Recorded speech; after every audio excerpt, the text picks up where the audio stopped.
그렇게 하겠습니다. 이 시간 하나님의 말씀 보겠습니다. 하나님의 말씀 열왕기상 19장 1절부터 8절까지 말씀입니다. 하나님의 말씀 열왕기상 19장 1절부터 8절까지 말씀을 우리 다 함께 일어나셔서 하나님의 말씀을 받도록 하겠습니다. 아합이 엘리야가 행한 모든 일과 그가 어떻게 모든 선지자를 칼로 죽였는지를 이세벨에게 말하니 이세벨이 사신을 엘리야에게 보내어 이르되 내가 내일 이맘때에는 반드시 네 생명을 저 사람들 중 한 사람의 생명과 같게 하리라. 그렇게 하지 아니하면 신들이 내게 벌 위에 벌을 내리니 마땅하니라 한지라. 그가 이 형편을 보고 일어나 자기의 생명을 위해 도망하여 유다에 속한 브엘세바에 이르러 자기의 사환을 그곳에 머물게 하고 자기 자신은 광야로 들어가 하룻길쯤 가서 한 로뎀 나무 아래에 앉아서 자기가 죽기를 원하여 이르되 여호와여 넉넉하오니 지금 내 생명을 거두시옵소서. 나는 내 조상들보다 낫지 못하니이다 하고 로뎀 나무 아래에 누워 자더니 천사가 그를 어루만지며 그에게 이르되 일어나서 먹으라 하는지라. 본즉 머리맡에 숯불에 구운 떡과 한 병 물이 있더라. 이에 먹고 마시고 다시 누웠더니 여호와의 천사가 또다시 와서 어루만지며 이르되 일어나 먹으라. 네가 갈 길을 다 가지 못할까 하노라 하는지라. 이에 일어나 먹고 마시고 그 음식물을 힘을 의지하여 40주 40야를 가서 하나님의 산 호렙에 이르니라. 아멘. 자리에 앉으시겠습니다. 이 시간 임마누엘 찬양대의 찬양이 있겠습니다.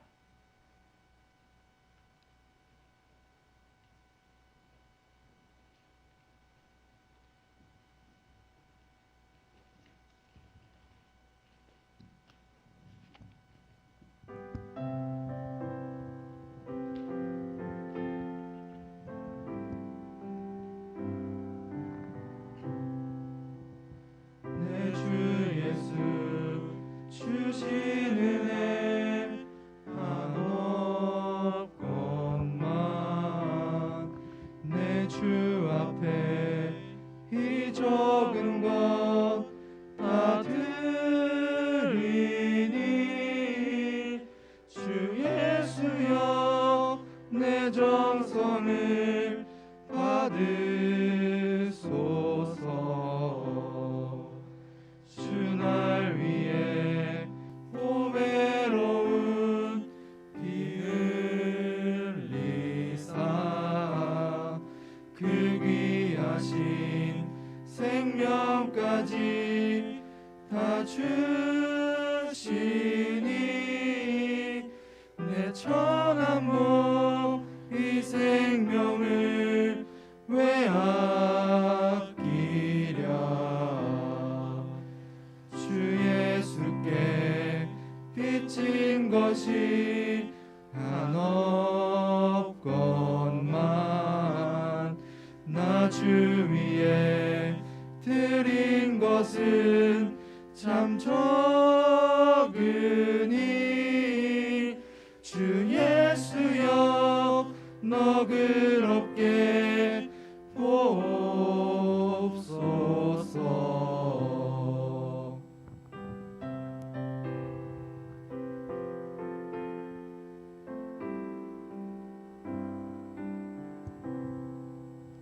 주 날 위해 그 귀하신 몸 버리사 이 내 몸을 핏값으로 사셨으니 내 생명도 주 예수께 바칩니다.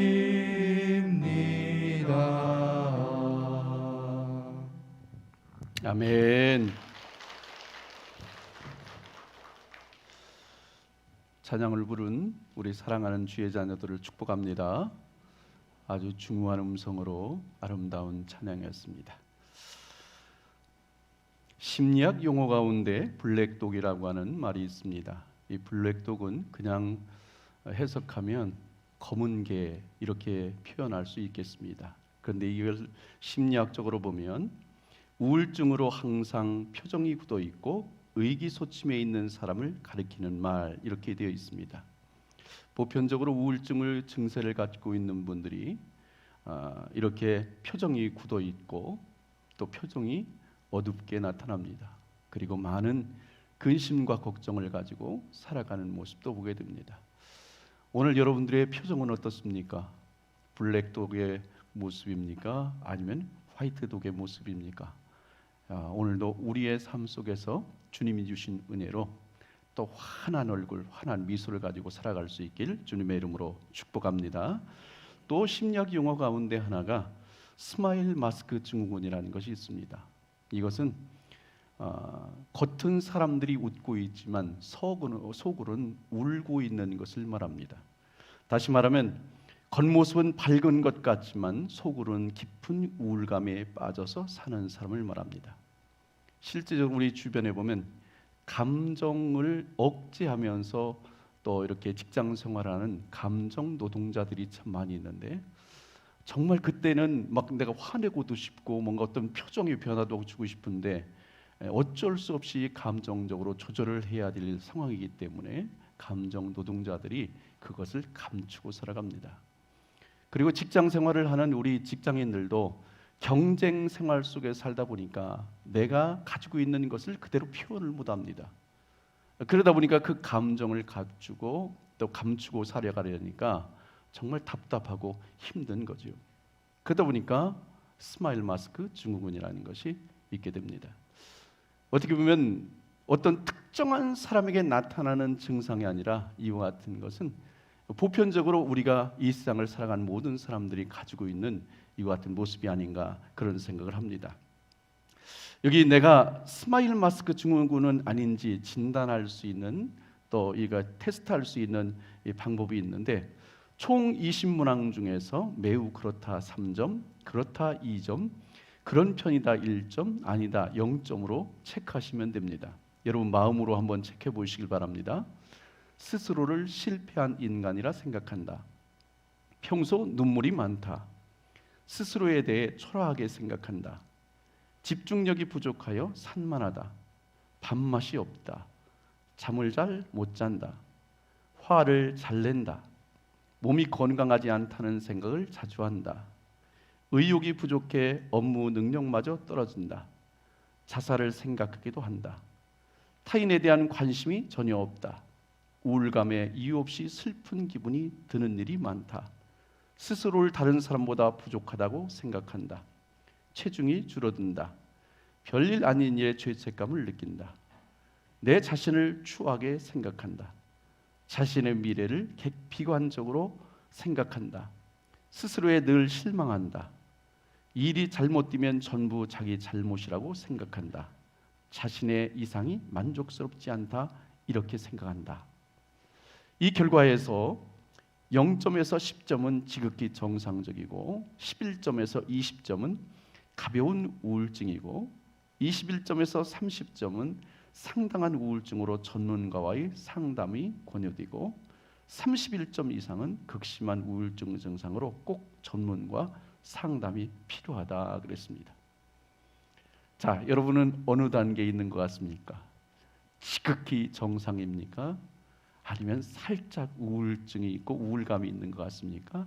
아니면 심각한 단계에 있어서 꼭 전문가와 상담이 필요한 것 같습니까? 특히 요즘에는 삶의 무게와 더불어서 코로나19로 인해서 더 사람들이 우울해지는 이와 같은 때에 살고 있습니다. 그것은 어떤 아까 말씀드린 것처럼 특정한 사람이 아니라 이 땅에 살아가고 있는 모든 사람들이 이와 같은 우울감을 느끼는 것 같습니다.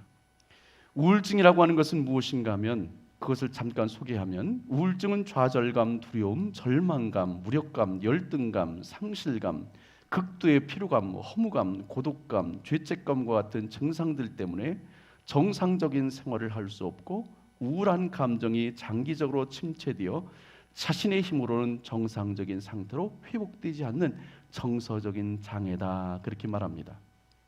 다시 말하면 스프링이라든지 아니면 고무줄 같은 것 그것을 당겼다 놓으면 회복력이 있습니다. 그래서 당겼다 놓으면 회복이 되고 그렇습니다. 그런데 자주 이렇게 하다 보면 늘어나서 나중에는 이 스프링이라든지 고무줄이 회복이 안 되는 겁니다. 계속 느슨하게 늘어나 있는 것이죠. 어떻게 보면 우리의 삶도 이렇게 가끔가다 우울해질 수는 있지만 그것이 2주 정도 돼서 그것이 우울감이 회복되고 회복된다면 문제가 되지 않습니다. 그런데 2주 정도 계속해서 우울감이 계속 나를 사로잡고 있다면 우울증이 아닌가 생각을 해서 전문가의 진단이 필요하다는 것이죠. 우울증의 원인을 보면 오랫동안 쌓인 억울한 분노나 가슴 깊이 박혀있는 한일 수도 있고, 과거 부모로부터, 형제로부터, 남편으로부터, 아내로부터, 시부모로부터 당한 고통일 수 있고, 다른 사람으로부터 거절당했을 때일 수도 있고, 슬프고 실망스러운 일을 당했을 수도 있고, 육신의 질병이나 고통을 당할 때일 수도 있고, 사랑하는 사람을 잃어 슬플 때일 수도 있고, 삶이 너무 단조롭게 생각될 때도 있고, 실패했을 때일 수도 있고, 죄를 범할 수도 있고, 이와 같은 우리의 삶에 충격적인 이와 같은 일이 우리의 삶에 다가올 때에 우울감이 들기도 하고, 또 그렇지 않더라도 일반적으로 우리가 생활하는 가운데도 우울감이라는 것이 우리에게 계속해서 찾아오더라는 것이죠. 그래서 우울증의 정신적인 증상을 보면 기분이 슬프고 왠지 불행하다고 느낀다, 늘 부정적이고 비관적인 생각을 갖는다, 짜증을 내게 된다, 삶에 흥미를 잃게 된다, 그렇게 말합니다. 또 신체적인 증상으로는 만성 피로감, 가슴 답답함, 어지럼, 식욕부진, 두통, 불면증, 이런 것으로 인해서 우울증 환자의 10%는 자살 충동과 함께 피해의식과 망상, 환청 등 환각 증상을 겪는 정신질환으로 발전하므로 예방과 치료기 치료가 중요하다, 이렇게 말합니다. 오늘 우리 주변에 보면 실제적으로 우울증을 앓는 사람도 있고, 우울증이 아니더라도 우울한 마음을 가지고 살아가는 사람들이 정말 많은 것을 보게 됩니다. 이 시간 하나님께서 여러분들이 어떠한 마음과 어떠한 형편에 있든지 여러분을 지금 오늘 본문으로 초대하니까, 본문으로 초대돼서 여러분들이 하나님의 말씀을 듣는 가운데 여러분의 삶에 모든 우울함이 사라지고 주 예수 그리스도의 이름으로 회복되는 은혜가 있기를 주님의 이름으로 축복합니다. 오늘 본문에 보면 가장 믿음으로 통쾌한 승리를 했음에도 불구하고 한 여인의 말 때문에 심각한 우울감에 빠져있는 한 사람이 나옵니다. 오늘 우리가 성경을 읽다 보면 열왕기상 18장과 열왕기상 19장의 분위기가 너무 다르다는 것을 알게 됩니다. 열왕기상 18장을 보면 정말 날씨로 말하면 화창한 이와 같은 푸른 하늘에 구름 한 점이 없고 바람이 살랑살랑 불고 따뜻한 이와 같은 기분 좋은 햇빛이 내리쬐는 이와 같은 평안한 삶이 그곳에 있다면, 열왕기상 19장은 갑자기 먹구름이 몰려오고 청둥번개가 몰아치고 소낙비가 내린 이와 같은 아주 심각한 모습이 어디에 나타나냐, 열왕기상 19장의 모습이다, 그렇게 볼 수 있습니다. 열왕기상 18장에 보면 엘리야 선지자가 갈멜산에서 어느 신이 참신이냐를 두고 이 바알 선지자 400명과 450명과 대결을 펼칩니다. 이와 같은 상황에 있을 때에 하나님께서 그 제단에 불을 내려서 그 제단의 불을 다 불사름으로 인해서 승리를 거두게 되고, 그 나머지 그 선지자들을 기손 시냇가로 내려가서 데리고 가서 그 모든 사람들을 죽이는 이와 같은 통쾌한 쾌거를 이루게 됩니다. 그런데 이와 같이 큰 승리를 거두었음에도 불구하고 생각지도 않은 문제가 생깁니다. 그것은 바로 아방이 갈멜산의 대결 후에 정말 속에서는 막 분노가 치밀어 오르는 이와 같은 마음이 있었지만 이 엘리야에게 가서 한마디도 하지 못합니다. 기가 죽어 있는 거죠. 그 분노를 사귀지 못하고 누구에게 찾아가냐면 자기 아내에게 찾아가서 얘기를 다 한 겁니다. 여차저차해서 이렇게 저렇게 했는데 이렇게 그 우리 선지자들 다 죽였다고 그러면서 이 얘기를 해요. 그랬더니 그때에 이 이세벨이라고 하는 여인이 거기서 너무나 분노를 터뜨립니다. 그러면서 눈을 시퍼렇게 뜨고서 내가 그 녀석을 가만히 두지 않겠다, 내가 당장 내가 그를 죽여버리고 말겠다, 이와 같은 말을 합니다. 그것도 며칠 후가 아니라 내일 당장 엘리야를 죽이겠다 이렇게 말합니다. 2절 말씀 보니까 이세벨이 사신을 엘리야에게 보내 이르되 내가 내일 이맘때에는 반드시 네 생명을 저 사람들 중 한 사람의 생명과 같게 하리라. 그렇게 하지 아니하면 신들이 내게 벌 위에 벌을 내리기 마땅하니라 그랬습니다. 내일 당장 너는 내가 죽이겠다. 그리고 내가 바알의 원수를, 바알 선지의 원수를 내가 반드시 갚게 말겠다. 이와 같이 선포를 하게 됩니다. 우리나라 속담에 여자가 한을 품으면 온유해도 뭐가 내린다고요? 서리가 내린다고. 그만큼 여자가 한을 품으면 무섭다는 거예요. 실제로 우리나라에 여름에 보면 남양특집이라고 해서 그 좀 이렇게 시원하게 지내라고 오싹한 영화를 많이 틀어줍니다. 그런데 그 나오는 그 주인공들이 대부분의 귀신으로 나온 사람들이 많이 나오는데 그 사람들 중에 보면 머리 짧은 총각이 이렇게 막 귀신으로 나오는 그런 경우는 거의 없어요. 거의 대부분이 어때요? 머리를 막 이렇게 들이대는 처녀 귀신이, 한 많은 처녀 귀신이 나와서 거의 다 이렇게 문제를 일으키고 그것을 해결하는 그와 같은 장면이 나오게 됩니다. 그런 것을 보면 정말 그런 것 같아요. 엘리야도 이 사실을 알고 있는 걸까? 이 속담을 알고 있는지 모르겠지만 실질적으로 두려운 마음이 생긴 거예요. 그 말 한마디에. 그래서 오늘 말씀 가운데 보니까 3절 전반절에 자기 생명을 위하여 도망하여 그랬습니다. 엘리야가 이세벨의 말 한마디에서 걸음아 날 살려라 가면서 유대 광야로 도망을 치게 된 겁니다. 여러분, 그동안 당당했던 엘리야, 그렇게 담대했던 엘리야, 그 엘리야가 왜 이렇게 되었을까? 3절 전반절을 말씀하니까 그 해답이 있습니다. 그가 이 형편을 보고 일어나 그랬습니다. 그가 이 형편을 보고 일어나. 엘리야가 이렇게 초라한 모습이 된 것은 평소에는 하나님만을 바라보고 살았는데 이번 일을 겪으면서 누구의 얼굴을 보느냐? 이세벨의 그 무서운 도끼 어린 눈을 본 겁니다. 평소에는 하나님의 말씀으로 따라서 믿음으로 순종하며 행할 때 놀라운 일을 행했는데 이번엔 이세벨의 내가 너를 죽이고 말겠다는 이와 같은 이세벨의 말에 귀를 기울인 겁니다. 그러니까 결국 그는 낙심이 되고 절망이 되고 그것이 우울감이 되어서 도망칠 수밖에 없었던 것이죠. 여러분, 엘리야가 누굽니까? 엘리야는 성경에 나와 있는 하나님의 최고의 선지자 중에 최고의 선지자입니다. 이 선지자가 비가 오지 않기를 위해서 하나님 앞에 기도할 때에 3년 6개월 동안 그 땅에 비가 내리지 않았고 다시 비가 오게 하나님 앞에 기도할 때에 그 땅에 비가 다 내리게 되는 이와 같은 놀라운 기적을 일으키게 되는 것을 보게 됩니다. 사르밧 과부의 죽은 아들이 이 엘리야를 통해서 살아났고 아까 말씀을 본 것처럼 갈멜산에서 450대 1의 이와 같은 큰 대결 속에서 승리한 것이 바로 엘리야 선지자입니다. 또 신약성경 마태복음 16장에 보면 예수님께서 가이사라 빌립보에 가셨을 때에 사람들이 나를 누구라고 하더냐 이렇게 묻습니다. 그때 사람들의 대답 중에 하나가 뭐였어요? 엘리야라고 합니다. 이렇게거든요. 그만큼 대단한 선지였다는 거죠. 또 마태복음 17장에 보면 예수님이 제자들과 함께 변화산에 올라가셨습니다. 그때의 변화산에 함께 그곳에서 나타난 사람이 누구예요? 엘리야였어요. 그만큼 위대한 선지자, 그만큼 대단한 선지자가 바로 엘리야 선지자였습니다.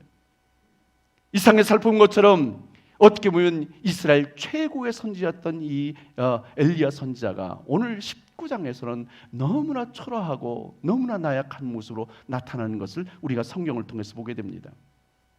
우리가 여기서 할 수 있는 것은 아무리 위대한 하나님의 사람이라도 한 인간에 불과하구나. 하나님이 아무리 위대하게 사용하는 선지자라 할지라도 한 사람에 불과하다는 것을 오늘 우리에게 가르쳐 줍니다. 엘리야가 많은 능력을 행하고 그 권세로 많은 기적을 보여줬지만 그러나 그것은 내 능력으로 한 것이 아니라 하나님이 그 안에 능력을 부어줬기 때문에 그 능력을 가지고 하나님의 일을 감당하는 것이지 기적을 일으키는 것이지 그 자신 스스로의 힘은 아무것도 아니라는 거죠. 솔로몬이라고 하는 사람이 지혜의 왕이지만 그러나 그 자신 스스로의 지혜가 아니라 하나님이 그 지혜를 부어주셨기 때문에 그 사람이 지혜의 왕 솔로몬이 되었던 것이죠. 오늘도 우리는 아무것도 아닙니다. 그런데 오늘 우리의 삶 속에 주님께서 찾아오셔서 우리 안에 이와 같이 채워주시고 은혜를 베풀어서 오늘 내가 이만큼은 사는 것도 하나님의 은혜고 하나님의 축복인 거예요. 하나님이 부어주신 거예요. 하나님이 누리게 하신 거예요. 이만큼 세워주신 거예요. 나는 아무것도 아닌데, 나는 한 사람에 불과한데, 오늘도 하나님이 우리를 세워주지 않으면 우리는 아무것도 아닙니다. 하나님께서 엘리야를 세우지 않으면 엘리야도 아무것도 아니고, 솔로몬을 세워주지 않으면 솔로몬도 아무것도 아닙니다. 오늘도 우리도 마찬가지입니다. 주님의 권능의 손으로 우리를 붙잡아 줄 때 우리는 능력 있는 사람이 될 수 있는 것이지, 오늘도 우리가 하나님을 의지하지 않으면 오늘도 우리는 아무것도 아니라는 것이죠. 뿐만 아니라 10절 하반절 말씀에 보니까 엘리야가 오늘 한 말이 있습니다. 오직 나만 남았거늘 그랬습니다. 엘리야가 두 번을 주변을 둘러보았습니다. 내 편이 없는 겁니다. 나를 도와줄 사람도 없는 겁니다. 나를 위해서 싸워줄 수 있는 사람도 없는 겁니다. 내 힘이 되어줄 수 있는 사람도 없는 겁니다. 내 주변에 아무리 둘러봐도 나와 함께하는 사람이 없는 것을 보고 뭐라고 해요? 나 혼자 남았거늘 그랬습니다. 나 혼자 남았다는 거예요. 그러나 여러분, 열왕기상 18장 22절에 보면 이렇게 말합니다. 엘리야가 백성에게 이르되 여호와의 선지자는 나만 홀로 남았으나 바알의 선지자는 450명이로다. 여러분, 놀라운 것은 엘리야 선지자가 갈멜산에서 바알 선지자 450명과 대결할 때에 450대 1로 싸울 때에 누가? 하나님의 선지자도 엘리야 선지자 혼자 했다는 거예요. 본인 스스로 그렇게 고백한 거예요. 자, 그렇다면 19장에서의 그 상황이 어려운 상황입니까? 18장의 상황이 어려운 상황입니까? 18장의 상황이 더 어려운 상황인 거예요. 왜요? 만약에 450대 1의 이와 같은 대결에서 하나님께서 위에서 불을 내려서 그 제단을 태우지 않았다면 어떻게 될 것 같습니까? 반대 입장이 있겠죠. 그때 바알 선지자들이 이 엘리야를 끌고 가서 그리스네가에서 죽였을 겁니다. 하나님이 불을 내리지 않았다면 정말 위험한 상황입니다. 그런데 그때는요, 혼자 있었지만 하나님을 바라보고 하나님의 음성을 듣고 하나님 앞에 믿음으로 섰더니 하나님께서 승리케 해주신 거예요. 그런데 오늘 19장에 와서는 그 상황보다는 그래도 그렇게 덜 위험한 상황입니다. 어떻게 보면 그것이 전해준 말이지 직접 들은 말도 아닙니다. 이와 같은 상황이라면 얼마든지 승리할 수 있었는데 오늘 이 선지자는 초라한 그 모습으로 서 있다는 거죠. 오늘도 우리가 신앙생활하면서 나 혼자라고 생각할 때에 낙심이 됩니다.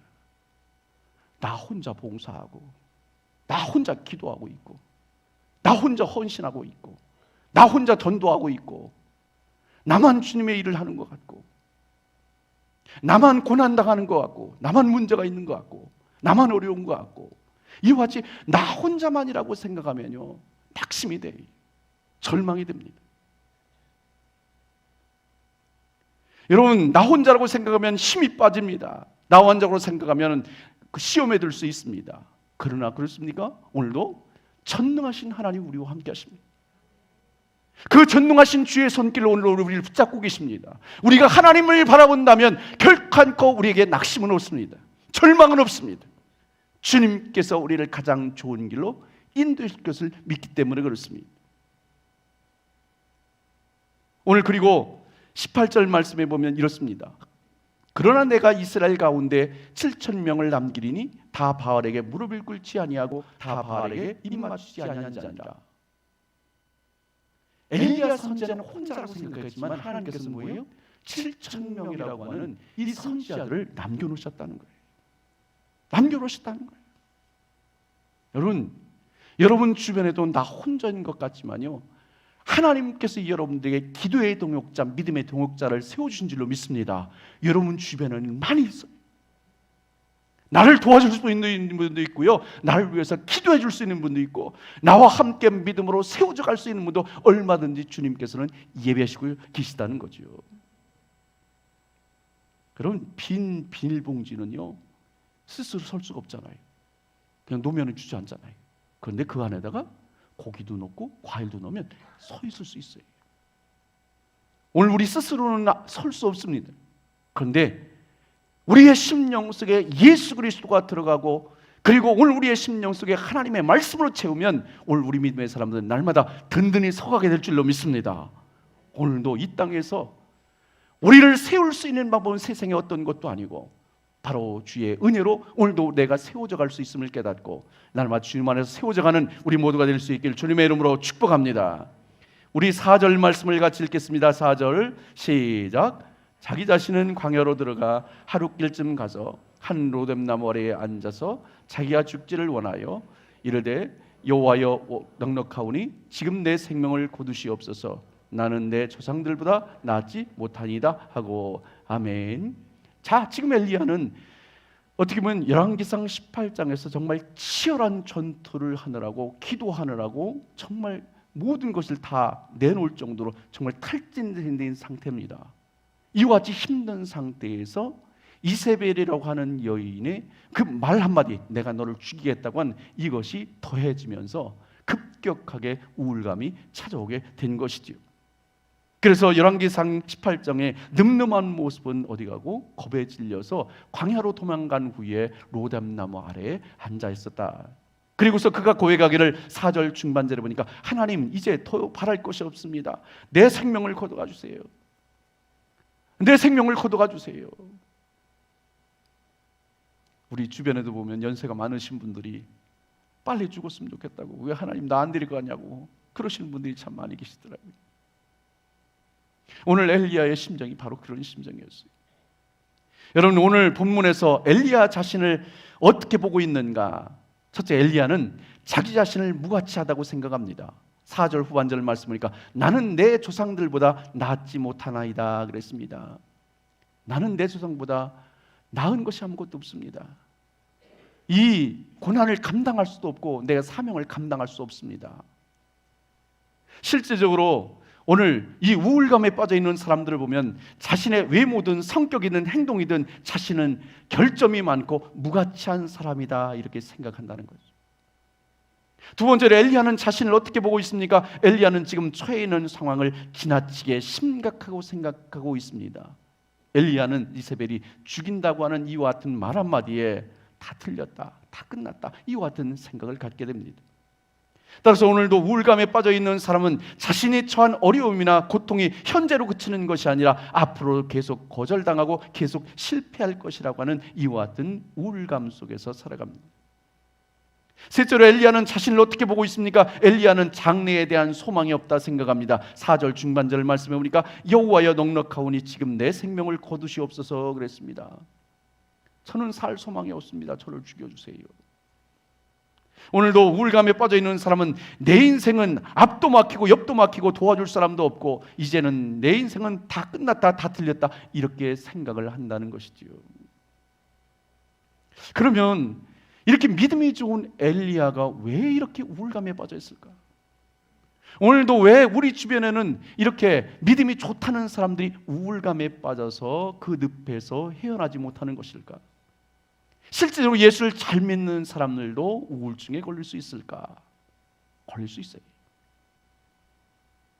때로는 우한질고가 찾아오기도 하고 인간관계에 문제가 생기기도 하고 부부 사이에 권태기가 찾아오기도 하고 평소에는 말 잘 듣던 아이들이 갑자기 부모의 마음에 불을 지르기도 하고 또 갑자기 물질 문제가 생기고 여러 가지 일들로 인해서 믿음이 좋았던 사람이 갑자기 우울감에 빠지고 절망적으로 이와 같이 판단을 하고 주저앉는 모습을 우리가 많이 보게 됩니다. 성경에 보면 실제로 믿음의 사람들도요 이와 같이 우울감이 있었어요. 여러분들이 잘 아는 모세는 출애굽한 후에 광야에서 이스라엘 백성들을 인도할 때에 한계에 부딪혔습니다. 그때 민수기 11장 15절에 보면 이렇게 말합니다. 주께서 내게 이같이 행하실진대 구하옵나니 내게 은혜를 베푸사 즉시 나를 죽여 내가 고난당함을 내가 보지 않게 하옵소서. 욥이라고 하는 사람도 순전하고 정직해서 하나님을 경외했고 악에서 떠난 사람이었음에도 불구하고 그가 고난을 당할 때에 어떻게 말을 하냐. 욥기 3장 20절에 보니까 어찌하여 고난당하는 자에게 빛을 주셨으며 마음이 아픈 자에게 생명을 주셨는고 그러면서 탄식을 합니다. 또 요나서의 말씀에 보면 요나가 정말 자기가 원했던 대로 니느웨 성이 멸망했으면 좋겠는데 하나님께서 그 성을 용서하는 것을 보고 너무나 막 화가 난 거예요. 그래서 이 얘기를 합니다. 요나서 4장 3절에 보니까 여호와여 원하건대 이제 내 생명을 거두가소서 사는 것보다 죽는 것이 내게 나음이니이다 그랬습니다. 이상의 믿음의 사람들을 살피면 다 같이 우울감에 빠졌던 우리와 동일한 사람들이라는 거죠. 그렇게 믿음이 좋은 위대한 사람들도 건데요, 그들이 그렇게 우울감에 빠졌지만요, 그 시간을 통해서 다시 한번 더 하나님의 은혜를 체험하게 되고 하나님의 능력을 체험하게 되고, 그래서 하나님의 놀라운 은혜 속에서 새롭게 시작하는 것을 우리가 성경을 통해서 보게 됩니다. 여러분, 오늘도 우리의 마음 안에 우울감이 드는 것은 나쁜 것이 아닙니다. 그런데 우리 안에 계속해서 우울감이 머물러 있도록 해서는 안 된다는 것이죠. 포기하고 싶다고 해서 포기하면 안 되고, 도망치고 싶다고 해서 도망하면 안 되고, 떠나고 싶다고 해서 떠나는 거 아니라 오히려 나를 이렇게 낮추셨으니 하나님께서 더 높이실 것이라는 믿음과, 또 이렇게 나로 하여금 이렇게 이 우울의 늪에 빠지게 하셨는데 하나님께서 이것을 통해서 하나님의 더 깊은 은혜를 체험하고 나를 더 영적으로 성숙하게 해줄 것이라는 믿음 가지고 이럴 때일수록 더욱더 하나님 의지하여 나갈 수 있길 주님의 이름으로 축복합니다. 엘리야 선지자의 생애에 있어서 어떻게 보면 지금 이 순간이 그의 생에서 가장 최악과 최고의 어려운 것 같은 상황이었습니다. 이와 같은 우울증에 걸려있는 엘리야를 하나님께서 하나님의 병원 응급실로 데려가셔요. 그리고 응급처치를 하십니다. 어떻게 하십니까? 5절 6절 말씀입니다. 같이 읽겠습니다. 5절 6절 시작. 로뎀나무 아래에 누워 자더니 천사가 그를 어루만지며 그에게 이르되 일어나서 먹으라 하는지라 본즉 머리맡에 숯불에 구운 떡과 한 병 물이 있더라. 이에 먹고 마시고 다시 누웠더니 아멘. 여러분, 오늘도 우울한 마음을 극복하기 위해서는 하나님의 만져주심이 필요하다는 거죠. 엘리야가 영과 혼과 육이 지쳐서 로뎀나무 그늘 아래서 나를 죽여주십시오 하고 외친 후에 그곳에서 잠이 들었습니다. 그때에 한참 지난 후에 주의 손길이 와서 그 엘리야를 어루만지면서 그를 일으켜 주셨다는 것이죠. 여러분, 오늘도 우리가 영과 혼과 육이 지쳐서 넘어져 있을 때에 우리 하나님께서는 책망하시는 분이 아니라 오늘도 우리에게 다가오셔서 어루만져 주시는 줄로 믿습니다. 오늘도 어루만져 주신 그 주님, 격려해 주신 주님, 그 주님이 바로 우리의 주님이시라는 거죠. 특히 그 지치고 고통스러울 때에 하나님께서 오늘 우리에게 오셔서 어루만져 주시길 위해서 하나님께 기도하시길 바랍니다. 시편 130편 1절부터 2절을 보니까 여호와여 내가 깊은 곳에서 주께 부르짖었나이다. 주여 내 소리를 들으시며 나의 부르짖는 소리에 귀를 기울이소서 그랬습니다. 답답할 때에, 괴로울 때에, 낙심이 들 때에, 우울할 때에 여러분들의 모든 것을 다 하나님 앞에 토해놓는 거예요. 제게 이것이 있고요, 이런 문제가 있고요, 이런 어려움이 있고요, 이런 아픔이 있고요, 이런 슬픔이 있고요, 이런 괴로움이 있고요, 다 하나님 앞에 내어놓는 거예요. 이렇게 하나님 앞에 내어놓으면 주님이 어루만져 주심의 손길이 함께 해주신다는 거죠. 격려해 주신다는 거죠. 주님께서 그 속에 역사하셔서 오늘 우리를 새롭게 해줄 줄로 믿습니다. 또한 삶의 두려움이 느껴질 때에, 사는 것이 너무나 힘들고 어렵게 느껴질 때에 하나님의 은혜를 묵상하는 겁니다. 하나님이 그동안 나에게 베푸신 은혜를 묵상하면 그 은혜 속에서 그때도 하나님이 이렇게 은혜를 베풀어 주셨는데 오늘 이 상황 속에서도 하나님께서 은혜를 베풀으실 것이라는 믿음 가지고 하나님 앞에 나아가게 되면 주님의 따뜻한 어루만지는 손길을 경험하게 될 줄로 믿습니다. 여러분, 이 시간 주님 앞에 나온 여러분의 심령 가운데 정말 우울한 마음이 있다면 주님이 이 시간 어루만져 주시길 바랍니다. 상한 마음이 있다면 어루만져 주시길 바랍니다. 괴로운 마음이 있다면, 낙심된 마음이 있다면 주님께서 이 시간도 어루만져 여러분들을 강하게 세워주시길 주님의 이름으로 축복합니다. 여러분, 또한 우리가 우울한 마음을 극복하기 위해서는 쉼이 필요하다는 겁니다. 하나님께서는 영과 혼과 육이 지쳐있는 이 엘리야를 통해서 그를 흔들어 깨워서 어루만져 주실 뿐만 아니라 오늘 말씀 가운데 보니까 그를 위해서 잘 구워진 떡과 물 한 통을 준비했다 그랬습니다. 엘리야는 그것을 맛있게 먹었습니다. 그리고 또 다시 잠이 들었습니다. 그리고 다시 깨워서 그것을 먹게 하십니다. 그때에 그는 새 힘을 얻게 된 것을 보게 됩니다. 육체적인 피곤이 영적인 침체에 영향을 줍니다. 정신적인 문제가 영적인 것에 침체를 가져오게 됩니다. 우리는 영과 혼과 육이 함께 건강할 때에 진짜 그것이 건강한 것입니다. 오늘도 여러분, 하나님께서 여러분과 함께 하실 때에 여러분들 잘 드시길 바랍니다. 먹는 것도 잘 먹어야 되고요, 잠자는 것도 잘 자야 되고요, 잘 쉬는 것도 중요한 거예요. 이것도 하나님의 영광을 위한 거예요. 오늘도 내 육체가 평안하게 안정되어 있을 때에 정신적으로도 영적으로도 건강할 수 있는 겁니다. 이것을 주님이 하시니까 이와 같이 그에게 이와 같이 먹고 쉴 수 있는 기회를 주신 것을 보게 됩니다. 여러분, 우울한 마음을 극복하기 위해서는 사명자로 또한 거듭나야 된다는 것입니다. 하나님께서 엘리야에게 먹을 것을 주실 뿐만 아니라 그를 힘을 주신 후에 어떻게 합니까? 40일 동안을 걸어서 호렙산에 이르게 합니다. 8절 말씀에 보니까 이에 일어나 먹고 마시고 그 음식물의 힘을 의지하여 40주 40야를 가서 하나님의 산 호렙에 이르니라 그랬습니다. 여러분, 호렙산이 어떤 산입니까? 호렙산 하면 금방 떠오르는 것이 출애굽기에 나오는 이 모세를 떠오르게 됩니다. 호렙산은 모세가 하나님을 만난 곳입니다.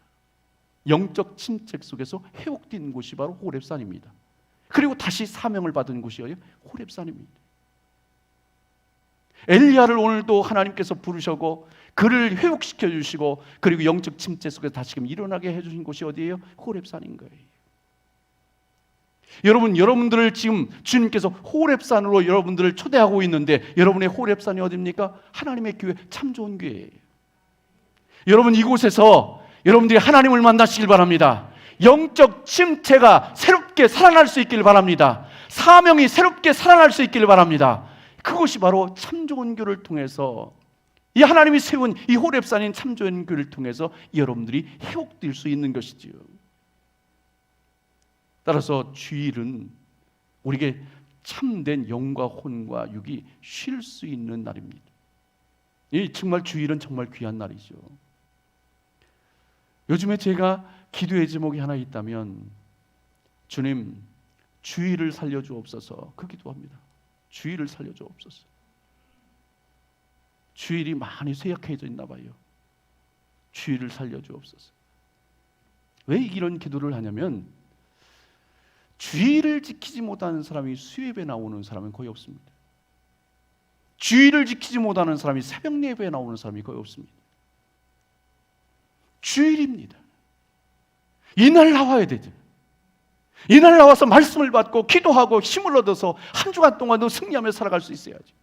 그러기 위해서는 주일을 살려야 되죠.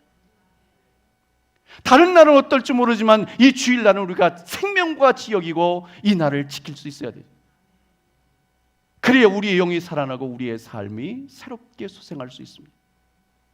여러분, 영혼이 살림과 같이 범사가 되고 강건해질 수 있는 것은 바로 이와 같이 하나님의 교회에 나와서 영적으로 재충만 받을 때에 오늘도 가능한 일이라는 것이지요.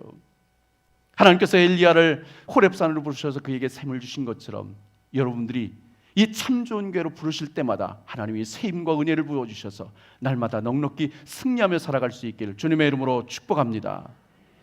오늘 엘리야의 상황을 한마디로 말하면 탈진이다, 그렇게 말할 수 있습니다. 영어로 번아웃이 있다는 거죠. 탈진은 기운이 다 빠져 없어졌다, 기력이 다 빠져 없어졌다는 뜻입니다. 한마디로 영적이고 육적인 모든 에너지가 다 소진된 상태를 말합니다. 다 소진된 거예요. 일어날 힘도 없는 거예요. 우리도 주일을 하다 보면 지치고 힘들 때가 있습니다. 또 가정에서도 이와 같은 경우를 당할 때가 있습니다. 또 직장 생활을 하다 보면 이와 같은 일을 당할 때 있습니다.